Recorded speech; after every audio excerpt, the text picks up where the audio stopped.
Welcome to my Varkala diary. நாங்கள் வர்க்காலாவில் எங்கெல்லாம் போனோம், என்னெல்லாம் பண்ணோம் அப்படின்னு சொல்கிறேன். ஒரு 7 பேர் வந்து செல்ஃப் டிரைவிங் கார் எடுத்துகிட்டு வர்க்காலா கிளம்பியாச்சு. காலையிலே பார்த்திங்கன்னா சேட்டன்ஸ் வந்து ஃபுல்லாக தமிழ் சாங்ஸ் போட்டு வைப் பண்ணிருந்தாங்க ஒரு 3 o'clock கிட்ட. அதை முடிச்சுட்டு பீச்சுக்கு போனோம். பீச்சில் சன்ரைஸ் இருக்குன்னு பார்த்தா அந்த சன்செட் மட்டும்தான் இருக்குமாம்மா. சரின்னு பீச்சில் கொஞ்சம் என்ஜாய் பண்ணிட்டு இதுதான் நாங்கள் ஸ்டே பண்ணியிருந்த ரூம். ஸ்விம்மிங் பூலோடு இருந்துச்சு. நல்லா ஸ்டே பண்ணி தூங்கிட்டு தென் வந்து லஞ்சுக்கு புரோட்டா, சிக்கன் கறி. ஈவினிங் வந்து சன்செட் பார்க்க வந்தாச்சு. உண்மையாகவே சூப்பரான ஒரு சன்செட்டு. அது முடிச்சுட்டு அப்படியே அந்த கஃபே வழியாகவே நடந்து போனால் அந்த நார்த் கிளிஃப்லேருந்து நாங்கள் வந்து பார்த்துட்டு இருந்தோம். நார்த் கிளிஃப் ரொம்ப one of the vibrant area. பாண்டிச்சேரிக்கு அப்புறம் எனக்கு ரொம்ப பிடிச்ச ஒரு பிளேஸ்னால் அது வந்து வர்க்காலா தான். ஒரு 12 மணி வரைக்கும் ஃபுல்லாக சுற்றிட்டு இருந்தோம்.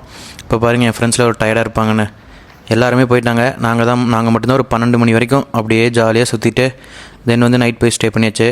அடுத்த நாள் காலையில் கயாக்கிங் கிளம்பியாச்சு. சரி, பக்கத்தில் ஒரு சேட்டை கடையில் வந்து டீ குடிக்க வெயிட் பண்ணிருந்தோம். ஃபஸ்ட்டு கஸ்டமர் நாங்கள் தான். அப்புறம் ஒரு டீயை குடிச்சிட்டு தென் வந்து கயாக்கிங் கிளம்பியாச்சு. இதுதான் நம்ம கேங்.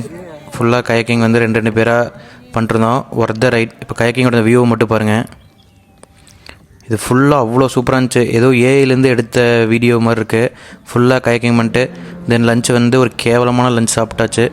அதுக்கப்புறம் சவுத் கிளிஃப் போயினோம். சவுத் கிளிஃபில் இந்த கஃபே மட்டும்தான் பார்த்தோம். கவர் பண்ணுறதுக்கு டைம் ஆயிடுச்சுன்னு சொல்லிட்டு சவுத் கிளிஃபில் இது வந்து எப்படின்னா ஒரு கஃபே, தென் வந்து ஒரு பீச் ஏரியா. பீச் அப்படி தெரிய மாதிரி வியூவோட இது சூப்பராக இருந்துச்சு. எல்லோரும் ஃபோட்டோ ஷூட்லாம் பண்ணிட்டுருந்தாங்க.